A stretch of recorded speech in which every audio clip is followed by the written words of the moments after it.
Hey everybody, it's Steen here. Filming my Friday video. No editing, no cuts. We'll see what happens or whether this is an absolute disaster. But at least I'm in like light and my camera appears to be focusing on me this time. So I apologize for what my video looked like on Tuesday. We're gonna try and do this a little bit better. So my plan for today was, sorry about that. I was going to put a little bit of makeup on. I decided on this here Friday that I was going to attempt to make myself look like a real female when my husband comes home today. So I actually managed to put chili in the crock pot today, and I'd had a couple really rough days, which is why I didn't get to filming this until today. But here I am, and we're gonna see how this works. But I figured that I would put a little bit of makeup on and I would kind of explain a little bit more in detail the health issues that I've gone through the past couple years since you guys last saw me. I kind of touched on it a little bit in my video on Tuesday, but I figured while I put a little bit of makeup on, I would talk to you about what was going on. And for the record, just so you guys know, I tried to set everything up good, but it's been so long since I did my makeup or anything. I can't find the the plug for my makeup mirror. I couldn't find half my makeup. I have some makeup here I was going to put on that I've never put on before. They're still in boxes. I mean, I literally, I'm so far out of this, which is part of why I wanted to start doing the videos again, because I really want to start. I know a lot of people, they're like, makeup, ugh, there's so much more that you have to, worry about than whether you put some makeup on your face. But as my friends would 100% attest to, me having makeup on is kind of like a barometer for how well I feel, which is why I have looked like this for the past couple years. And I mean, I put lipstick on every day just so I have something on, so I can glance by a mirror and not be just disgusted with myself. But for me, it's a self-care item for sure. I feel so much better when I have some makeup on. I've loved makeup since I was a kid. If you went back and watched some of my older videos, I talk about that. Like, I've been playing with makeup since I was like 5. I've always been fascinated with it. It is like a big core part of, or had been a big core part of my personality. It's been a while. So I'm going to see whether I can actually put some makeup on and I can talk to you guys about what we've done. So I got to start doing stuff because I don't want to make this really long, because I honestly don't know how long I can film on this like this before it just starts shutting off. Anyway, so I apologize if I'm like in a weird spot here or I have odd reflections coming at me. Doing the best I can today. So I'm hoping my beauty blender actually stays wet while I try to do this. So let me just think about what I'm doing first. Okay. And I am blind as a bat. I'm going to take my glasses off. I'm probably going to be looking down. My makeup mirror is below me, and I have like a little tiny up close mirror. So just going to apologize because I'm going to talk to you guys and I can't even see you.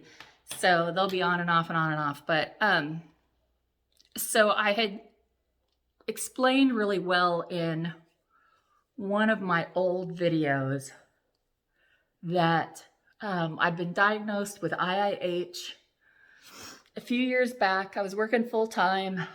I knew something was wrong with me. Couldn't really figure out what it was. I honestly thought I had MS, which is what happens when you Google symptoms, because there are a lot of symptoms that are the same with IIH, which is a basically a disorder. They don't really know why it happens. There's idiopathic intracranial hypertension, which means they don't know why, and then intracranial hypertension, which is when they know what the cause is, but it's a buildup of fluid in your brain. Like, your brain builds up spinal fluid and it can't drain. It messes with your optic nerves. My eyes are a disaster. I got new glasses and contacts, and I still feel like I can't see very good. So I don't know if it's ever going to come back completely, but my eyes were bad already, but now they're like really bad. And I'm caking on the primer because my skin is so dry and I can't even find my moisturizer at the moment, which tells you a lot about what's going on in my house. My brows haven't been trimmed in forever. We're just not going to put you up close so you can't really see how bad they are. And I'm not going to put product on them because I don't want to accentuate them. how vain do I sound when I say stuff like that? I'm very hypercritical about how I look, which if you know me, you know me, and you know that that's how I am. But anyway, back to IIH. So they ended up finding out for a while. They were like, we don't know what the problem is. Maybe it's your weight. And I said, like, I've lost 85 pounds before this started happening. So I don't think that it's weight related, because I don't know why at the heavier weight, like, I don't know. Anyway, I don't know anything about my brain. And I honestly don't necessarily think that the neurologists know everything they say they do. But maybe that's a cynic in me. Anyway, oh my gosh, do I not have everything? Oh, I forgot to take everything out of my bag. Holy cow. I was like, where is my concealer I was going to use? Anyway, they figured out what the problem was with me, and I had extreme stenosis in my transverse sinus, which is the like blood flow that goes from like here over into the back of your head and then up. Well, I had like virtually complete stenosis, which means there was no blood flow in these going back here. And if you don't have blood flow, then your body can't flush the spinal fluid out. So I guess anymore I don't have idiopathic intracranial hypertension, but that's why I ended up having something done to my brain. And I had 3 stents placed. And before this happened, back play a little bit, because I had the procedure done September of last year. And before then, I mean, I was practically completely bedridden. I mean, I was miserable. I tried to go see my dad because my dad was on hospice. He graduated out of hospice, and I believe he's going back onto it now.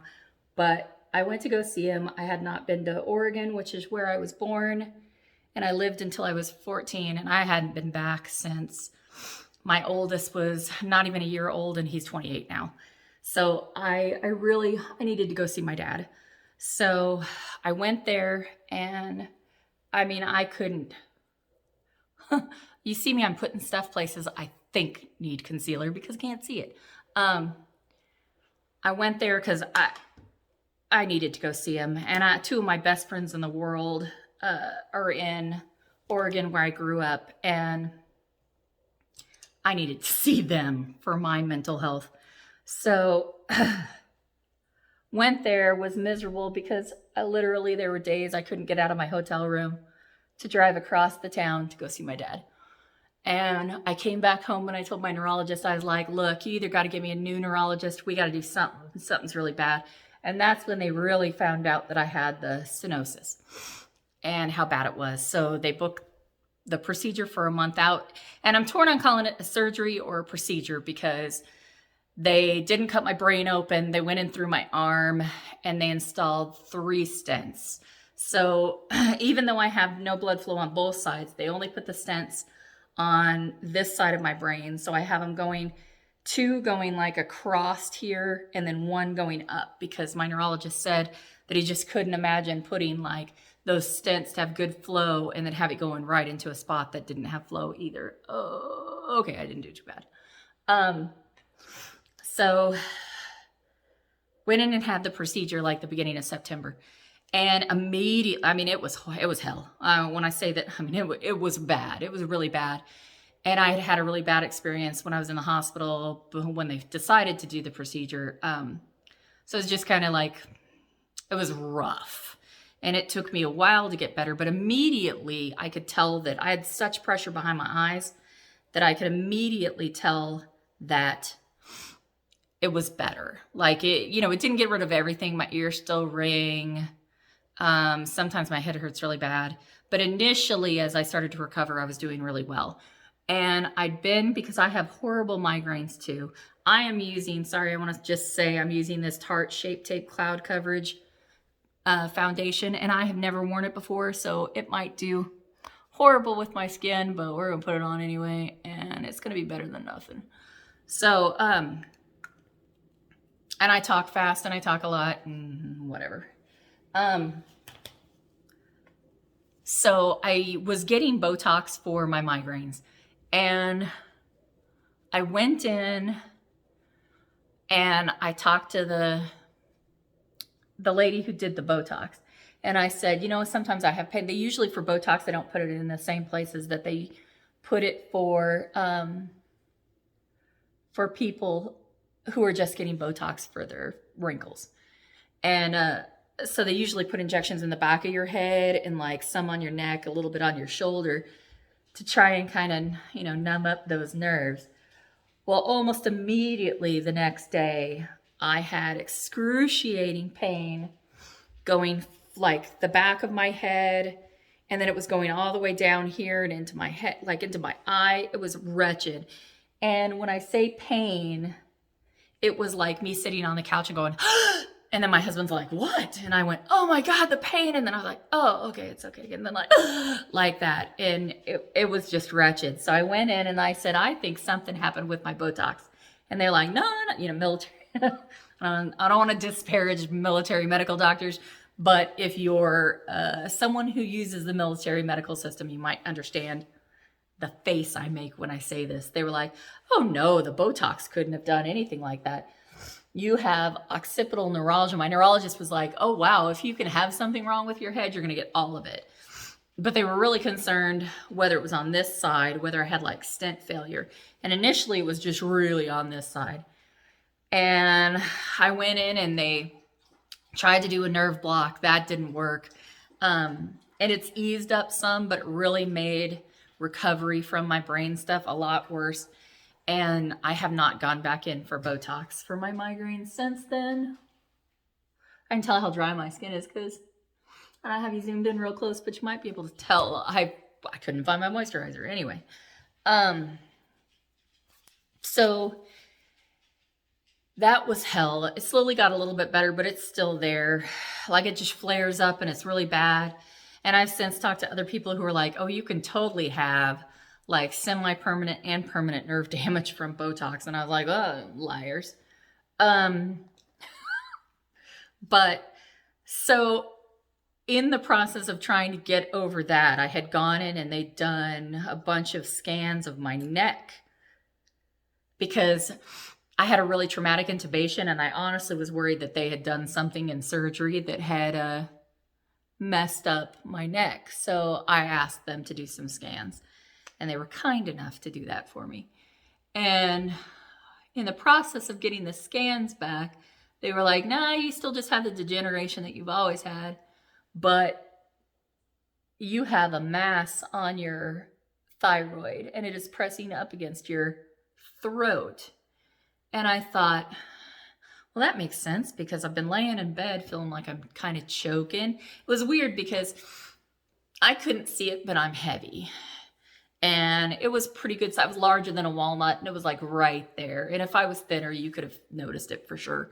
But when I was laying down in bed at night, like if I was rolled over on this side because it was on this side of my thyroid, I always kind of felt like I was choking in bed. Like I was constantly going,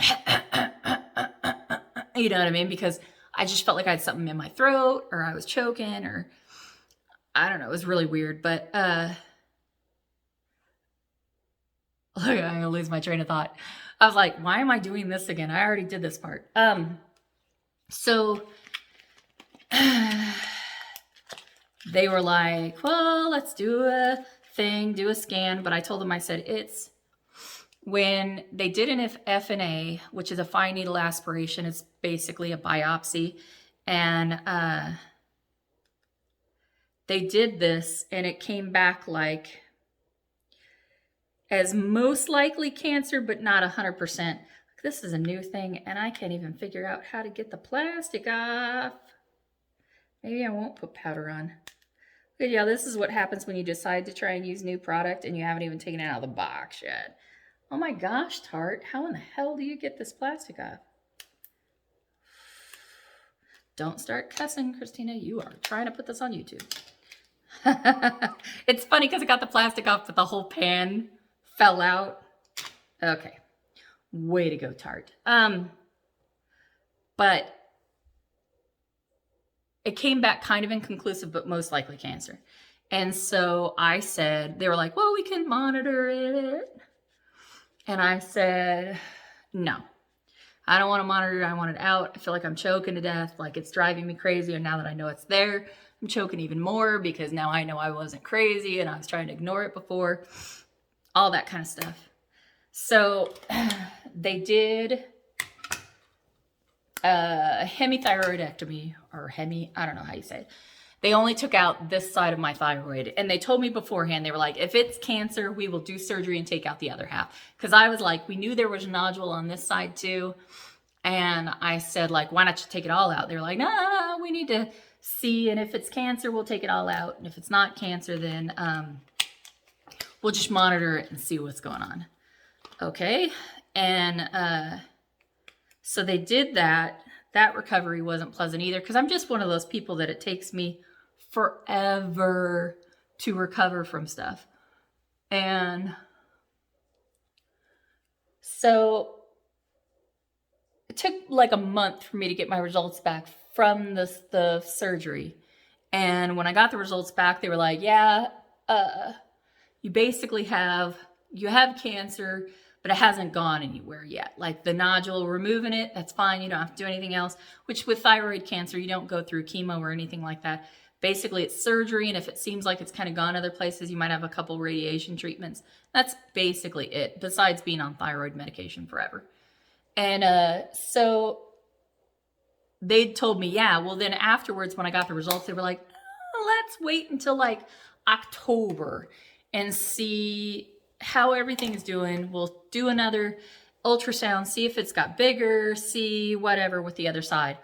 And they were very adamant about this. And I said, okay, I'm not a very good advocate for myself. So I spent this was like August 1st, because I had that part of my thyroid out July 1st. Or maybe like the last day of June, but I think it was July 1st. From when I talked to them, the beginning of August, I didn't manage to make an appointment to go in and it took me forever to get an ultrasound, and I never could get an appointment with my endocrinologist.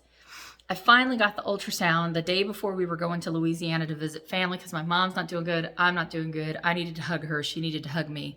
And then my brother-in-law was in the hospital, he's still in the hospital. He wasn't doing good. We weren't really sure what was going on with that, so we decided it was time to go home for a visit. And I mean, the struggles I went through to even get in for anything were so ridiculous and so frustrating. So I finally got the ultrasound. The ultrasound came back like, it's 98% sure it's cancer. Finally got my endocrinologist to call me, and she was like, yeah, I don't like the way it looks. It's taller than wide. There's no clear margins. Everything about it screams cancer. So they said, yes, we'll take it out, but we want you to go in and have another FNA so we know whether we have to like really look at all of your lymph nodes and stuff like that, whether we have to remove any more, do like a neck dissection or anything like that. And I had the FNA last Tuesday, and they said within the week we'll call you. Well, the results are online, but I haven't heard from my doctor yet. I've called multiple times and left voicemails, still haven't heard back from her. And I also did lab work to see whether my remaining thyroid was working, because I am on medication, and even on the medication I'm on, my thyroid's not working at all. So I have been a mess because I am, hold on. I guess it's hard to put lipstick on and talk. I'm managing to do it, but so I have just felt, try to tell my husband, it feels like gravity is just harder for me, or like I'm walking through quicksand. I am so exhausted, and yet I've always had insomnia, so I still haven't been sleeping the best, but I've honestly, when I have slept probably more than I have in years. Oops, I obviously talked too long. My camera started back up again. Anyway, so I've just felt lousy. I have fallen over on dog walks. I've hurt my wrist, banged my arm up. Almost got run over by a car a couple days ago because I fell and it was starting to get dark. And I'm walking my dog and I slipped or fell or got wobbly or whatever. I landed on my hip. I'm trying to get up and a car comes hauling butt through my alleyway, almost ran over me, never slowed down. So there's that. So I have just been a mess, and it's been a while. I've been a mess now. It's getting very old. So like today, I didn't sleep. I hadn't slept at night for a few nights, and I've only got like, an hour or two in the morning. I fell asleep at 3 o'clock in the morning, and I woke up at 10 because my daughter called me on the phone, and I thought, my head doesn't hurt, because I'm still having migraines once or twice a week that are, most of the time, they're not ones I can like get up and push myself through. They're like, oh my God, I'm puking. I can barely get up. I managed to get up, come down, walk the dog, sit on the couch, walk the dog again, and then like go to bed. And so it's just been a struggle anyway. But I know I'm going to have the surgery again, and I just want it on the books. I want it done. I really was hoping I could have had it done before Christmas, but that seems like a pipe dream now. And I just don't know. But I want it out, and I want more medication. And I just want to stop thinking about my thyroid. I want to stop thinking about cancer and all that. So I try not to be whiny, pouty, feel sorry for myself and all that kind of stuff. But it's been rough. And most of my my dear close friends know exactly how rough it's been, because I Snapchat some of my friends, and so I Snapchat a lot of people every day. And I've had Snapchat for ages. I had Snapchat before my kids had Snapchat. And that's how I like daily check in with most of my besties. I check in with them on Snapchat. And I don't even show my face anymore. It's like when they see my face, they know, oh, Christina must be feeling pretty good today, because I just send pictures of my dog every day. And my dog is gorgeous, and I love her so much. But I think it's a pretty clear indication to my besties that I am not doing the best. So, and I desperately wanted to get back to doing all of this. And I would lay in bed when I couldn't sleep, and I would think of all the videos I wanted to make, think of the things I wanted to do, come up with reels for Instagram and all this stuff. And I'd come up with all these different fun things to do, but not have enough energy to actually go through with doing any of them. And that's frustrating. So I finally just decided to take my son's advice and just start recording again. Even if it's like this and it's nothing fancy, no fun edits, no music in the background, whatever. I will eventually get better, and I will not be in my kitchen anymore, because I am fixing up my office. But right now we have a couch in front of like my office. We live in a townhouse that's like 3 stories. My office is on the main or the bottom floor with like a window that overlooks the front of the house. And my dog loves to lay on this couch that we have down there. And it's like a blue velvety kind of couch. And she has ruined the couch. So we're trying to get another cover for it to put on the couch before I start going down there, because there's no way in hell she's going to stay up here or be out of that room, because she loves that room, while I make videos. So, and I am almost done with what I plan on doing with my face, because I'm just getting sick of doing it now. And it's weird when you used to wear makeup all the time and you don't for a while, and then you put like eyeshadow and you try and kind of do it how you used to do it, and it looks like I have so much makeup on to me. And it's because I've been looking at myself with none on. Anyway, but so I have a lot of ideas for this channel and my Instagram, and I just have to have enough energy to kind of do them.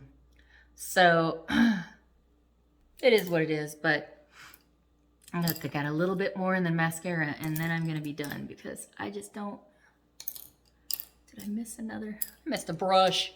I just don't want to, like I'm like, pick it up, look at it like this, because I can't even see it. I just don't have the energy. I'm about done now. But anyway, so if you keep watching, for a while, the videos might look like this, where I'm just not, sure ain't fancy, but I gotta start doing something. Because, like I said, before all of this mess, I was working full time, and I was blogging, and I was trying to do videos, and now I'm not doing anything except for sitting on my couch.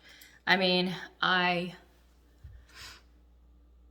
like today, I'm like feeling all accomplished because I cooked some food, I made my bed, I'm putting makeup on and real clothes. I even put earrings on today, and I feel like I've accomplished so much. Well, my husband has had to do so much the past couple of years, and I feel so guilty for it. And I know I would do it for him, but I feel so bad because he's taken over as like the primary cleaner, the primary cooker, the primary grocery shopper, like anything that requires a lot of energy, he has started doing primarily.